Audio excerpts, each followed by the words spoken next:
రీసెంట్‌గా మేమిచ్చిన call super success. ఆ తర్వాత 2, 3 కాల్స్ కూడా సూపర్ సక్సెస్ అయ్యేవి. ఇక్కడ నేనొక పాయింట్ చెప్పదలుచుకున్నాను. నేను ఈరోజు ఇంత సక్సెస్‌ఫుల్ అనాలిసిస్ ఇస్తున్నాను అంటే దానికి కారణం నా హార్డ్ వర్క్, డెడికేషన్ ఎంతో నన్ను నమ్మి ఇన్వెస్ట్‌మెంట్ చేసిన ప్రతి ఒక్క ఇన్వెస్టర్‌ది కూడా అంతే ఉంటుంది. ఎందుకంటే మేము చెప్పేది విని పాటించడం చాలా చాలా ఇంపార్టెంటు. అండ్ అలా వాళ్ళు ఫాలో అవుతా ఉంటే అది మాకు కొంతవరకు రిలాక్స్‌గా ఉంటుంది. అండ్ మేము కూడా వర్క్ చేసుకోగలం. చాలా వరకు మీరు గమనిస్తా ఉంటే ఒక స్పోర్ట్స్ పర్సన్ కొద్దిగా బెటర్ పెర్ఫార్మన్స్ ఇవ్వాలి అంటే ఆడియన్స్ నుంచి సపోర్ట్ ఉండాలి. అలానే కొన్ని విషయాల్లో మనం పెర్ఫార్మన్స్ పెంచుకోవాలన్నా, కెరియర్‌లో ముందుకు వెళ్ళాలన్నా కొంత సపోర్ట్, పాజిటివ్ దృక్పథం ఉన్న వాళ్ళు ఉండడం చాలా చాలా ఇంపార్టెంట్. ఆ విషయంలో మాకు కొంతమంది మంచి స్నేహితులు లేదంటే ఇన్వెస్టర్స్ సపోర్ట్ చేశారు. వాళ్ళకి నేనెప్పుడు కూడా రుణపడి ఉంటాను.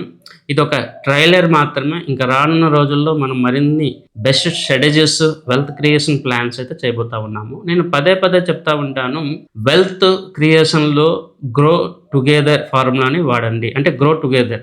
గ్రోత్ అనేది ఇద్దరికీ ఉండాలి. అడ్వైజర్‌కి ఉండాలి, కస్టమర్స్‌కి లేదా ఇన్వెస్టర్స్‌కి ఉండాలి. కానీ అన్‌ఫార్చునేట్‌లీ మార్కెట్‌లో చాలామంది చాలా చీప్‌గా వాళ్ళొక్కరే గ్రో అవ్వాలి, పక్కనోడు ఏమైపోయినా పర్వాలేదు అనుకుంటారు. అది అడ్వైజర్ అవ్వనియండి, కస్టమర్ అవ్వనియండి. ఒకే ఒక పర్సన్ గ్రో అయితే ఆ రిలేషన్ ఎక్కువ రోజులు కంటిన్యూ అవ్వదు.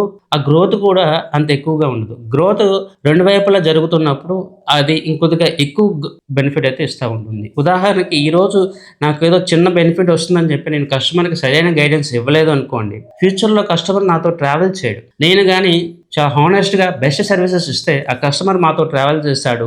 రూ. 1000తో ఇన్వెస్ట్‌మెంట్ మొదలుపెట్టిన వ్యక్తి ₹1,00,00,000 వరకు పోర్ట్‌ఫోలియో తీసుకెళ్తాడు. ₹1,00,00,000 మొదలుపెట్టిన వ్యక్తి 100,00,00,000 వరకు కూడా వెళ్తాడు. సో, నేనెప్పుడు కూడా హానెస్టీ అండ్ బెస్ట్ స్ట్రాటజీస్‌ని ఎలా ఇవ్వాలని చెప్పి ఆలోచన చేస్తా ఉంటాను. సో, ఈ విషయంలో మా కస్టమర్స్ మాకు ఎప్పుడు కూడా సపోర్ట్ చేశారు. నేను వాళ్ళకెప్పుడు కూడా రుణపడి ఉంటాను.